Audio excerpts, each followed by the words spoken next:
오늘부터 몇 주간은 우리 구원에 대해서 우리 존 비비어 목사님의 내용을 좀 바탕으로 해서 설교를 좀 하려고 합니다. 이 기간을 통해서 여러분의 구원을 다시 한번 체크해보는 그런 시간 되시기를 바랍니다. 구원은요, 우리 믿음 생활에서 굉장히 중요한 문제이기 때문에 우리가 좀 다시 한번 생각을 해볼 필요가 있습니다. 전도서 3장 11절은 이렇게 말씀하고 있습니다. 전도서 3장 11절 우리 같이 한번 읽어보겠습니다. 시작. 하나님이 모든 것을 지으시되 때를 따라 아름답게 하셨고 또 사람들에게는 영원을 사모하는 마음을 주셨느니라. 그러나 하나님이 하시는 일의 시종을 사람으로 측량할 수 없게 하셨다. 아멘. 자, 여기 보니까요, 사람들에게는 어떤 마음을 주셨다고요? 영원을 사모하는 마음을 주셨다.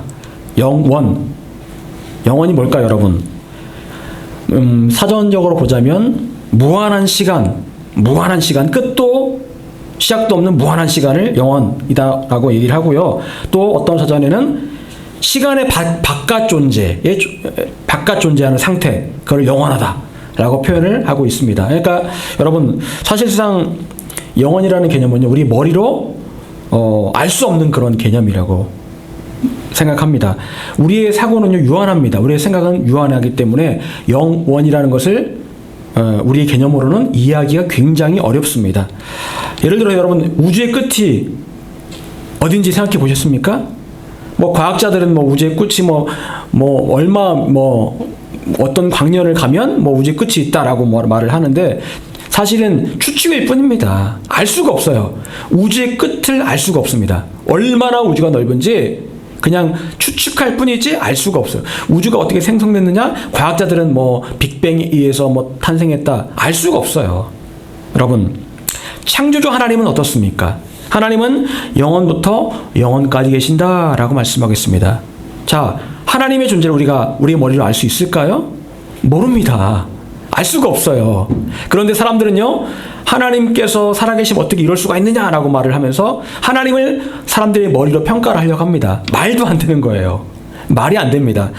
사람들은요, 본인들이 굉장히 똑똑한 줄 알아요. 근데요, 아무리 똑똑해도요, 어떻게 감히 유한한 인간이 무한하신 하나님을 평가하고 판단할 수가 있겠습니까? 여러분, 하나님께서는요, 우리의 머리로 능히 헤아릴 수 없는 그 영혼을 우리의 마음에 두셨다라고 전도서에 말씀하고 있습니다.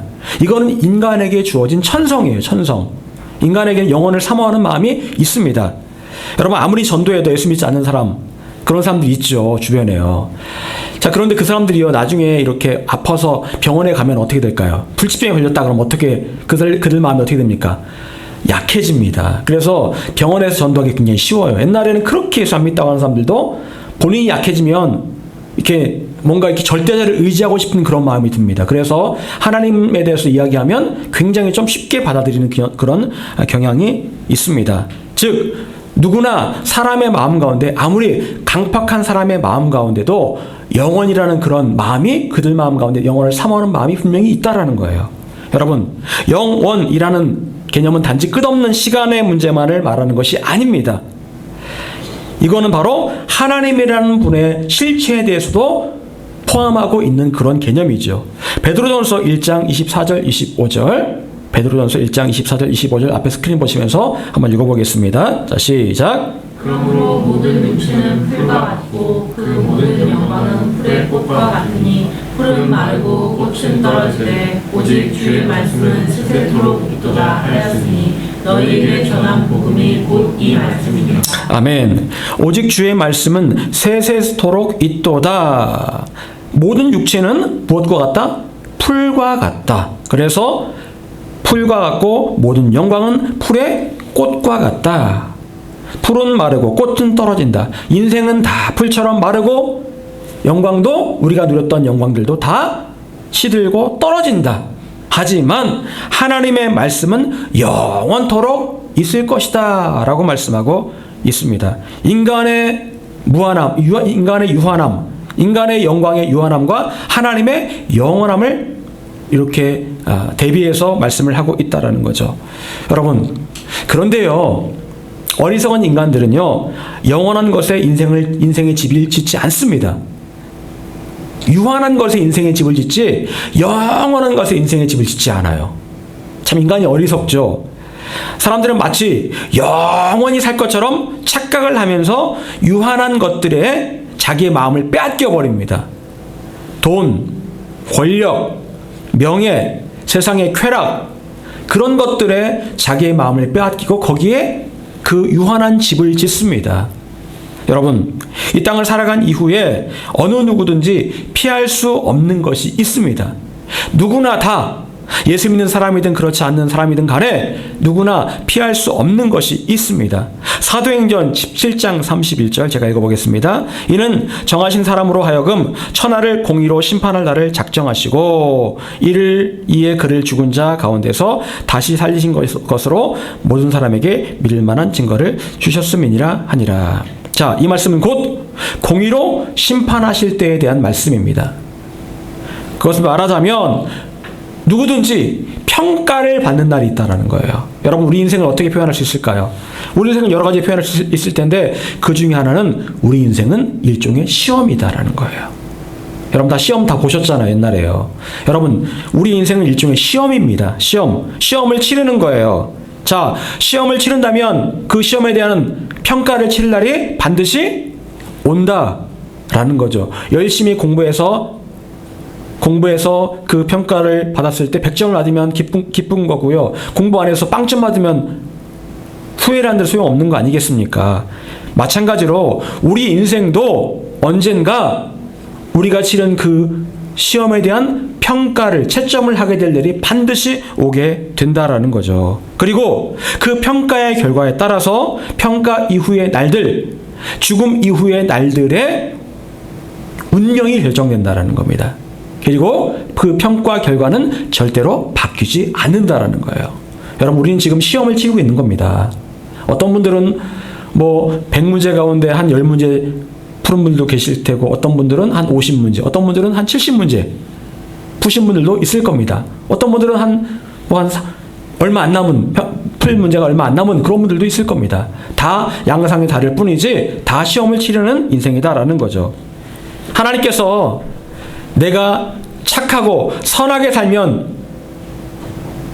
나에게 은혜를 주실 것이다. 내가 헌금 많이 하고 봉사 많이 하고 내가 착한 일 좋은 일 많이 하면 하나님께 나에게 은혜를 주실 것이다 라고 생각하는 사람도 있습니다. 여러분, 물론 하나님 앞에 열심히 선을 쌓는 것도 중요합니다. 이거는 나중에 상급으로 주어지는 거예요. 하지만 이 평가를 받을 때 어떤 통과하는 데 필요한 것은 아니라는 겁니다. 그래서 그런 사람은 착각합니다. 내가 죽더라도 잘 될 거야. 내가 선하게 살았으니까 잘 될 거야 라고 낙관하는 분들이 분명히 있다는 거죠. 하지만 이런 생각들은 성경이 말씀하는 내용과는 절대로 옳지 않다라는 거죠. 모든 사람들은요, 누구를 막론하고 하나님 앞에 심판을 받게 됩니다. 저도 마찬가지고 여러분도 마찬가지고 모두가 하나님의 심판대 앞에 서게 됩니다. 그리고 그날에 예상치 못한 결과를 받아들이는 분들도 있을 거예요. 나는 100점이다 라고 생각했는데 너 30점, 너 빵점, 그렇게 말씀하실 수도 있다라는 거예요. 여러분, 그런데 우리는 그 심판날을 두려움으로 맞이하지 않고 담대함으로 맞이할 수 있습니다. 심판받는 날, 내가 평가받는 날 무서워, 이게 아니고요, 담대함으로, 기쁨으로 맞이할 수 있다라는 거죠. 요한일서 4장 17절 말씀 같이 앞에 스크린 보면서 같이 읽어보겠습니다. 요한일서 4장 17절 말씀 읽겠습니다. 시작. 자, 요한 사도는 우리가 심판날에 담대함을 가질 수 있다라고 말합니다. 자, 담대할 수 있는 그 열쇠가 뭐라고요? 여기 보게 되면 사랑이 우리에게 온전히 이루어진 것은, 이 사랑은 뭘 말하는 걸까요? 하나님의 사랑을 말하는 거예요. 하나님의 사랑이 우리 안에 온전하게 이루어져 있으면, 하나님의 사랑이 우리 안에 온전히 이루어져 있으면 심판날에 담대함을 얻을 수가 있다라는 거예요. 여러분, 하나님의 사랑이 온전하게 우리 안에 이루어진다? 그게 심판의 담대함을 얻는 열쇠라고 했는데, 자, 그렇다면 하나님의 사랑이 우리 안에 온전하게 이루어지는 그 핵심 열쇠는 뭘까요? 요한일서 2장 4절 5절에서는 이렇게 말씀하고 있습니다. 그를 아노라 하고 그의 계명을 지키지 아니하는 자는 거짓말하는 자요 진리가 그 속에 있지 아니하되 누구든지 그의 말씀을 지키는 자는 하나님의 사랑이 참으로 그 속에서 온전하게 되었나니 이로써 우리가 그 안에 있는 줄을 아노라. 하나님의 사랑이 우리 안에 온전해지기 위해서 중요한 핵심은 바로 뭐라고요? 하나님의 계명을 지키는 것이다. 하나님의 말씀을 그대로 지키는 삶을 살아갈 때 하나님의 사랑이 우리 안에 온전해진다라는 거예요. 여러분, 중요한 것은 바로 하나님께서 말씀하신 그 계명을 전부 다 지키는 겁니다. 올바르게 전부 다 지키는 거예요. 여러분, 하나님의 계명과 세상의 계명은 분명히 다릅니다. 세상에서 말하는 도덕과 하나님 말씀하시는 계명은 분명히 달라요. 여러분, 싱가포르에 가보셨습니까? 싱가포르. 저는 안 가봤거든요. 근데 싱가포르 굉장히 깨끗하다고 하더라고요. 여러분, 싱가포르에 가면 바닥을 보면 절대로 찾아볼 수 없는 게 있답니다. 뭔지 아십니까? 왜 그런 줄 아세요? 껌 뱉고 껌을 팔아도 껌을 소지하고 있어도 범죄자예요. 범죄자. 껌을 판매하면 우리나라 돈으로 8천만 원의 벌금을 내야 돼요. 거기는요. 굉장히 엄격하죠. 여러분 그 사람들은요, 싱가포르 사람들은요, 껌이라는 게 뭔지를 모를 거예요. 막. 이 껌이 뭐 남들이 씹는 거 보면 저게 뭐지 도대체? 아마 그럴 거예요. 껌이 없습니다. 그 나라에는요. 그리고 여러분 그 나라에는요, 대마초가 불법이, 우리나라 대마초가 불법인데, 근데 그 미국 같은 경우는 몇몇 주가 대마초가 합법인 나라가 있잖아요. 대마초를 갖고 들어간다. 여러분 그거는요, 진짜 죽기를 각오하는 그런 일이에요. 진짜로. 그만큼 법이 굉장히 세거든요. 싱가포르의 법과 우리나라의 법이 다릅니다. 우리나라에 껌 씹는다고 벌금 때리지는 않잖아요. 징역 살지는 않잖아요. 거기는 껌 씹으면 2년 징역이래. 2년 징역 또는 8천만 원의 벌금. 아, 여러분 대단합니다. 여러분 요즘 드라마를 보면은요, 요즘 그 주말 드라마를 보게 되면 그런 내용이 있습니다. 젊은 그 젊은 청년이 동거를 해요. 동거를. 서로 사귀는데, 자, 오늘부터 우리 동거하자 해가지고 동거를 합니다. 근데 그거를 굉장히 이렇게 좀 약간 미화를 시켜서 이렇게 얘기를 하고 있는 것 같아요. 참, 요즘 대학가나 이런 데를 가면 동거하는 커플들이 그렇게 많답니다. 그래서 아주 그냥 난리도 아니랍니다. 진짜로. 제가 뭐 다 표현을 할 수 없겠지만 난리가 아니래요. 그리고 애가 생기면 그냥 뭐 이렇게 애 지우는 거는 아무것도 아니래요. 진짜로.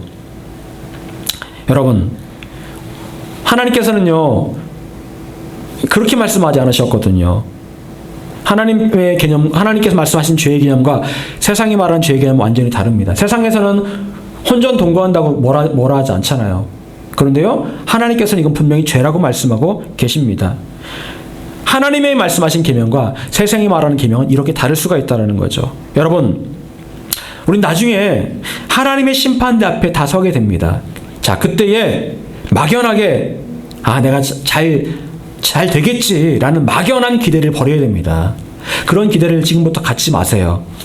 하나님께서 우리가 어떻게 평가하실지 분명한 기준을 말씀하셨기 때문에 내가 그 기준에 맞게 살아야 되겠다라는 그런 도전의식을 가져야 되는 거지, 막연하게 내가 이렇게 살았으니까 나 잘 되겠지라는 그런 마음을 버리셔야 됩니다. 늘 긴장하며 사셔야 되는 거예요. 또한 우리는 다른 사람과 비교해서 나 괜찮은 사람이야 라는 생각도 하셔서는 안 됩니다. 늘 잊지 않아야 될 것은 하나님의 절대적인 기준 앞에 내가 과연 합당한 삶을 살아가고 있는가? 남들에 비교해서 괜찮은 삶을 살고 있다, 이게 아니고요. 하나님의 절대적인 기준에 내가 합당하게 살아가고 있는가를 한번 생각해 보시길 바랍니다. 여러분, 우리가 심판 때에 심판받게 될 기준은 또한 구체적으로 무엇일까요? 요한복음 14장 28절, 우리 같이 한번 읽어보겠습니다. 요한복음 14장 28절 같이 읽겠습니다. 자, 시작. 나는 저버리고 내 말을 받지 아니하는 자를 심판할 리가 있으니 곧 내가 한 그 말이 마지막 날에 그를 심판하리라. 아멘. 자, 우리를 심판하는 기준이 또 여기 뭐라고 말씀하고 있습니까? 여기서 말하는 내 말은 예수님의 말씀을 말하는 거예요. 예수님 말씀을 받지 아니하는 자를 심판할 리가 있으니, 예수님 말씀을 듣고 순종하지 않는 사람을 심판하겠다고 말씀하시고, 이것은 곧 하나님의 말씀을 말하는 겁니다. 예수님께서 하신 말씀들이 다 하나님의 말씀이잖아요. 하나님 말씀을 말씀이 합당하게 살았다면 심판을 통과하게 될 것이고, 말씀이라는 기준에 부합하지 못하게 살았다면 심판을 통과하지 못하게 될 것이다. 이걸 말씀하고 있는 거예요. 여러분, 그렇다면 하나님의 심판들을 통과하지 못하면 어디에 가게 될까요? 우리 너무나 잘 아는 건데 다시 한번 생각해 보기 원합니다. 여러분, 성경을 보게 되면 지옥이라는 말이 종종 나옵니다. 종종 나와요. 말만 들어도 끔찍하죠. 지옥 갔다 오신 분들 간증 들으면 참 끔찍합니다. 여러분, 그런데 왜 성경에 이렇게 지옥이라는 말이 종종 등장하고 있을까요? 하나님께 우리를 겁주시려고요? 야, 너 조심해. 너 까딱 너 또 지옥 간다. 또 조심해. 우리에게 겁주려고 그러시는 거예요? 여러분, 부모님들이 아이들 혼낼 때 꼭 그런 얘기 합니다. 누구 아저씨가 와서 잡아간다. 말 안 들으면 너 연탄 장수 아저씨가 너 잡아간다. 그러고 그런 얘기 하지. 옛날에 그런 얘기 하잖아요. 그래서 잡아가라고 얘기하는 겁니까? 왜 그런 얘기를 하는 걸까요? 부모님들이. 왜 그렇게 하지 말라는 거예요? 그렇게 말하는 거는요, 부모님이 자녀를 정말 사랑하기 때문에 그렇게 말을 하는 거예요. 너 정말 내가 너 사랑하는데 너 정말 여기 가면 안 된다. 너 정말 여기 가면 안 된다. 사랑하시기 때문에 그걸 말씀하시는 거예요. 여러분, 민수기 16장을 보게 되면 16장 30절 33절을 보게 되면 이렇게 말씀하겠습니다. 땅이 그 입을 열어 그들과 그들의 집과 고라에게 속한 모든 사람과 그들의 재물을 삼킴에 그들과 그의 모든 재물이 산채로 스올에 빠지며 땅이 그 위에 덮이니 그들이 회중 가운데서 망하니라. 여기 보게 되면 모세에게 반항했던 고라와 그 일당에 대한 이야기가 나옵니다. 고라와 그 일당들이 어디에 빠졌다고요? 스올의 산채로 빠졌다. 여러분, 이 스올이 바로 어떤 지옥을 말하는 그런 개념이에요. 여러분, 산채로 육신의 모습 그대로 지옥에 떨어졌다라는 겁니다. 즉, 지옥은 어떤 곳이라는 겁니까? 영혼이 가서 그냥 영혼도 가는 곳이 갈 수 있겠지만 물리적인 몸과 영혼이 고통을 받는 곳이라는 거예요. 여러분, 우리 육신은 고통을 느낍니다. 그렇죠. 그런데 지옥도 가면 육신의 고통을 느끼듯이 지옥에 가면 육신의 고통을 느낀다라는 거예요. 여러분, 또한 우린 지옥이라는 곳에 대해서 거지 나사로와 부자의 이야기를 통해서 지옥이 어떤 곳인지를 알 수 있습니다. 자, 부자가 지옥에 갑니다. 예수님 말씀하신 거잖아요. 근데 거기에서 그 아브라함에게 어떤 요청을 합니까? 물 한 모금을 찍어서 내 혀를 서늘게 해주십시오라고 말합니다. 그럼 지옥은 어떤 곳이라는 거예요? 물 한 모금도 먹지 못할 만큼 굉장히 고통스러운 곳이라는 거죠. 그리고 이 나사로가 그렇게 말합니다. 이 부자가 이렇게 말합니다. 불 가운데서 얼마나 고통스러워하고 있는지를 이때 얘기를 합니다. 지옥에는 뭐가 있다는 거예요? 불이 있다. 또 지옥에는 꺼지지 않는 불이 있고 또 구더기도 죽지 않는 구더기가 있다라고 말씀하고 있어요. 더러운 곳이라는 거예요. 더럽고 꺼지지 않는 고통의 불이 있고 그런 곳이 지옥이라는 것이죠. 극심한 고통, 갈증, 한 번 들어가면 절대로 빠져나올 수 없는 곳. 여러분, 지옥은요 절대로 가서는 안 되는 곳이에요. 우리가 상상하는 그 이상으로 너무나 고통스러운 곳입니다. 어떤 분은 말합니다. 이 땅에 사는 게 너무 고통스러우니까 차라리 지옥이 낫겠지. 천만에요. 정말 천만에. 가면은요 가는 즉시로 후회합니다. 내가 열심히 시험 잘 치러서 내가 천국 갈 걸 내가 왜 여기 왔지? 반드시 후회하게 되는 곳이 바로 지옥입니다. 여러분, 원래 지옥은 누구를 위해 예비된 곳이었을까요? 마태복음 25장 41절 말씀 같이 한번 읽어보겠습니다. 자, 시작! 또 인간에 있는 자들에게 이르시되 저주를 받은 자들아 나를 떠나 마귀와 그 사자들을 위하여 예비된 영원한 불에 들어가라. 여러분, 원래 지옥은 누구를 위해 예비된 곳입니까? 마귀와 그의 쫄개들, 타락한 천사들 말하는 거죠. 루시퍼와 그의 쫄개들, 타락한 천사들을 위해서 예비된 곳이 바로 영원한 불 지옥입니다. 그런데 이 마귀들이요 혼자 안 가려고 그러는 거예요. 그래서 어떻게 해서든지 믿는 자도 미혹해서 지옥으로 끌고 가려고 한다라는 거예요. 여러분, 평소에 크리스찬이라고 알고 있던 사람들 가운데 하나님의 심판대 앞에 섰을 때 하나님의 평가 기준을 충족시키지 못해서 예상치 못했던 곳으로 갈 사람들이 얼마나 많을까요? 너무너무 많을 겁니다. 아이, 나는 천국 가겠지. 나는 목사인데, 나는 장로인데, 나는 권사인데, 나는 집사인데, 나는 신앙생활을 20년 했는데, 나는 모태신앙인데 당연히 천국 가겠지. 그때 가서 보니까 천국이 아니에요. 행선지가 지옥이라면 얼마나 원통하겠습니까? 그래서 바깥 어두운 곳에서 일을 가는 사람이 있을 수 있다는 거예요. 여러분, 예수님께서는 마태복음 7장 17절 20절에서 내가 진짜 크리스찬인지를 알 수 있는 지표가 있다라고 말씀하셨습니다. 오늘 말씀이죠. 마태복음 7장 17절 20절. 자, 같이 다시 한번 읽어보겠습니다. 자, 시작. 이와 같이 좋은 나무마다 아름다운 열매를 맺고 못된 나무가 나쁜 열매를 맺으니 좋은 나무가 나쁜 열매를 맺을 수 없고 못된 나무가 아름다운 열매를 맺을 수 없느니라. 아름다운 열매를 맺지 아니하는 나무마다 지켜 불에 던져지니라. 이러므로 그들의 열매로 그들을 알리라. 여러분, 나무가 좋은지 안 좋은지는 뭘 보고 알 수 있다고요? 열매를 보고 알 수 있다. 열매를 보고 알 수 있다. 여러분, 감나무 아시죠? 감나무. 감나무랑 비슷한 나무가 있어요. 고욤나무라는 게 있어요. 고욤나무. 여러분, 고욤나무 아세요? 옛날에 시골에 가면은 이렇게 밭두렁 옆에 이런 나무가 있었거든요. 저는 많이 따먹었어요. 많이 따먹었는데, 고욤나무는요, 이제 이만합니다. 감은 이만하고, 씨는 엄청 커요. 근데 먹을 게 없으니 그것도 이제 익으면 따서 먹고 그랬는데, 여러분, 똑같은 나무지만, 감나무 종류지만, 열매를 보면 완전히 달라요. 완전히 다릅니다. 이게 진짜 감나무인지, 가짜 감나무인지, 열매를 보면 안다고요. 여러분.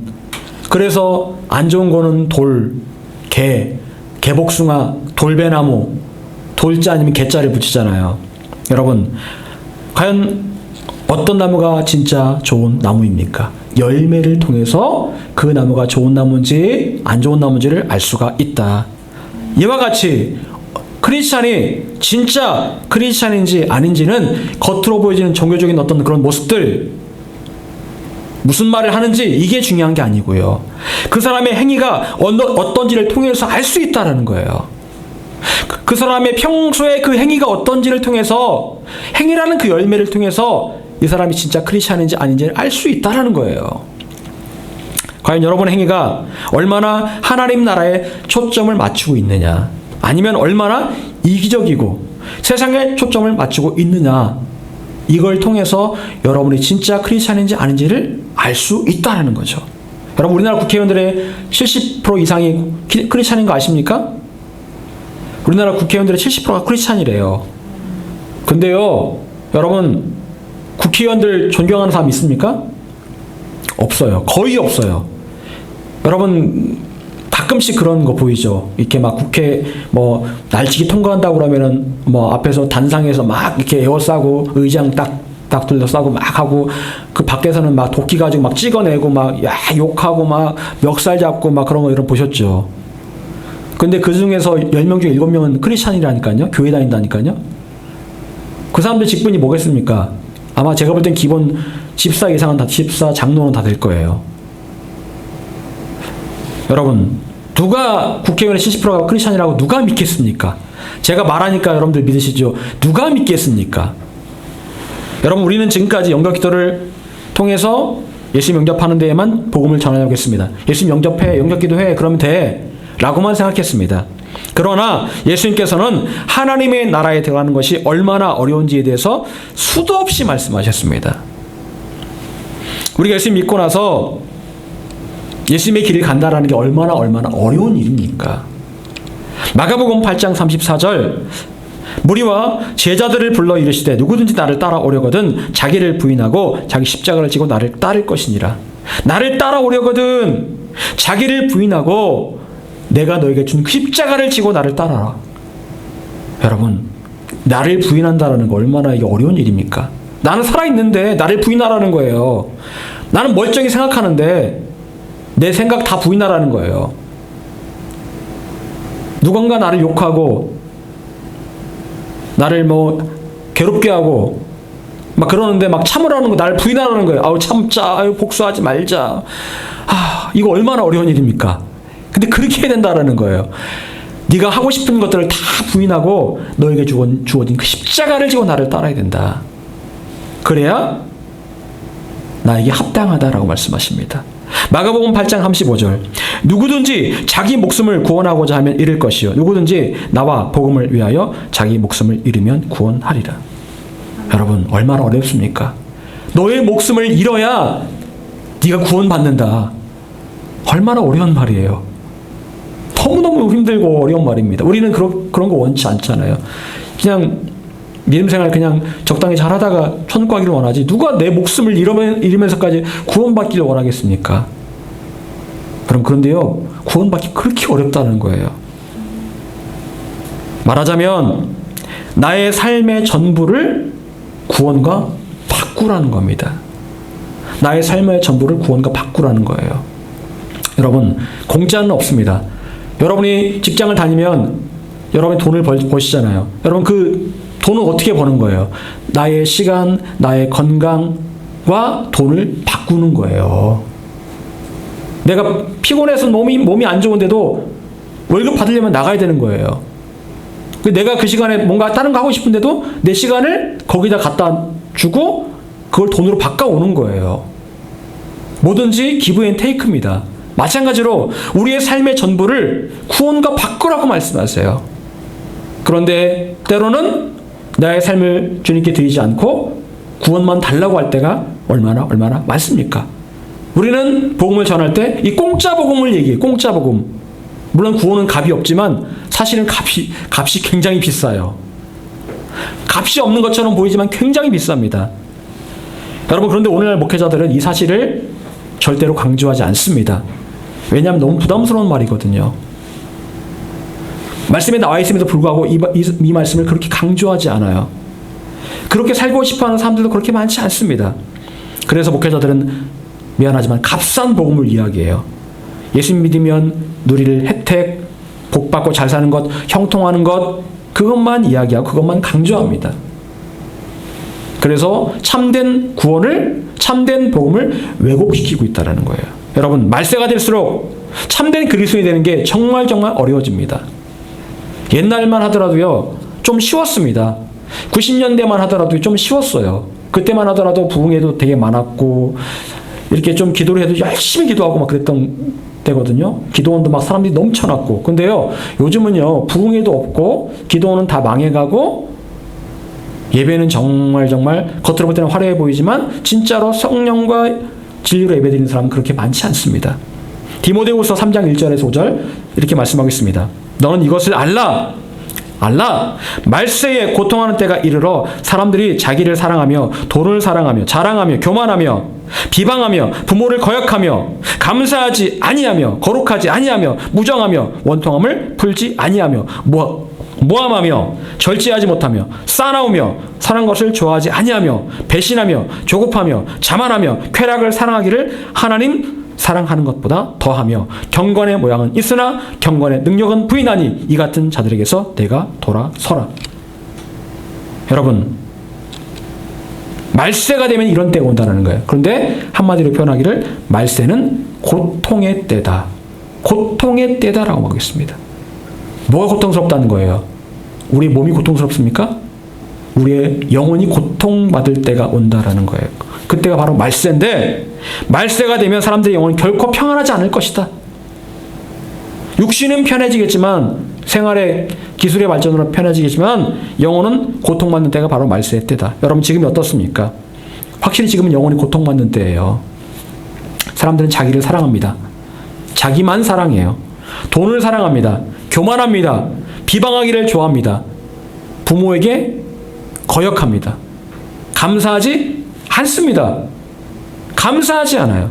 절제하지 못합니다. 쾌락을 좋아합니다. 사납습니다. 배신합니다. 지금의 시대가 바로 그런 시대죠. 그리고 마지막 말씀에 이르기를 경건의 모양은 있으나 경건의 능력을 부인하는 자들에게서 돌아서라. 여러분, 자 그렇다면 지금 앞에 있는 제가 말씀드린 이 말씀들의 이 누구에게 해당된다는 얘기예요? 세상 사람들 말하는 겁니까? 크리스찬이라는 거예요. 크리스찬들이요, 자기를 사랑하고 돈을 사랑하고 교만하고 비방하고 쾌락을 좋아하기를 하나님을 사랑하는 것보다 더 좋아하고 싸납고 배신하고 절제하지 못하고 이런다라는 거예요.